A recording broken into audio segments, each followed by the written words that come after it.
पिंटू जैन पूछते हैं, नमोस्तु गुरुवर, भगवान की भक्ति अगर हम कुछ मांगने के लिए करते हैं तो उसमें क्या पुण्य लगेगा? देखो, श्रावक का जीवन है, अलग अलग भावों में जीता है। श्रावक बड़े जब कष्ट में होता है तो प्रभु की भक्ति का आश्रय लेता है।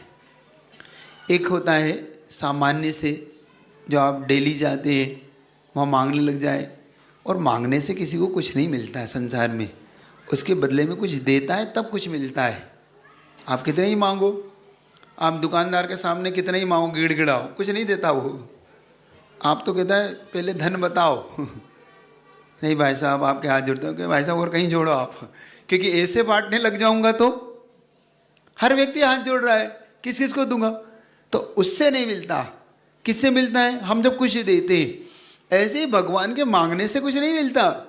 हम जब तक अपना पुण्य नहीं देते, समझ लो पहले आप, हम दिमाग थोड़ा सा अपने खुले दिमाग को सोचिए, जो कुछ मिलता है पुण्य पाप से मिलता है। आप पहले समझो, बिल्कुल स्पष्ट क्लियर है, हम उसको नहीं समझ पाते।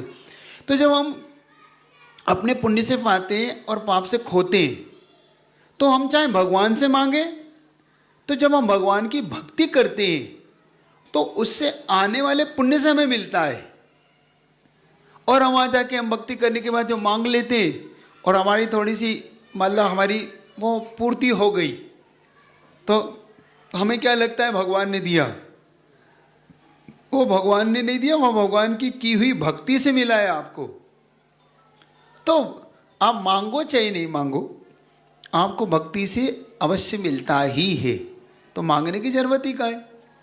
आप निश्चित तौर पे रहो ना, लेकिन कभी कभी कोई विशेष चीज़ें होती हैं जिनको लेकर श्रावक के मन में आकुलित होता है।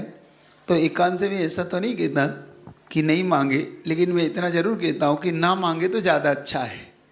क्योंकि कभी नदी से पानी नहीं मांगा जाता, कभी वृक्ष से छाँव नहीं मांगी जाती, तो आप जब क्यों मांगते हो, अपने आप मिलेगा। जब मिलना ही है तो मांग के क्यों छोटे बनते हो, है ना। बिन मांगे मोती मिले क्यों आप मांग रहे हो।